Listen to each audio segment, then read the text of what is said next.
Parents বলতে আমরা কি বুঝি?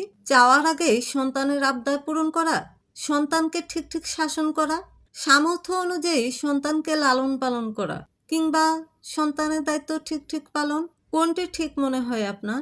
আসলে এত যুক্তিতর্ক দিয়ে কোনো পরিবারের সন্তান গঠন করা সম্ভব হয় না। গুড প্যারেন্টস হলো নিজে থেকে সেই ভালো কাজগুলো করা যেগুলো সন্তান দেখে শিখবে।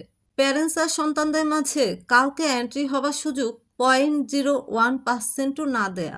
এটা শুধু প্যারেন্টস আর সন্তানদের ক্ষেত্রে নয়, লাইফ পার্টনারের বেলায়ও এই রুলসটা অপরিহার্য।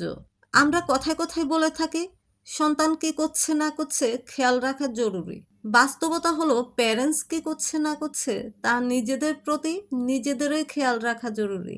প্যারেন্টসের অসাবধানতায় অসংখ্য সন্তানের জীবন বিপন্ন হয়ে যায়। এই সত্যটা অনেকেই জানে, কিন্তু কোনো এক কারণে এসব এড়িয়ে যাওয়া হয়।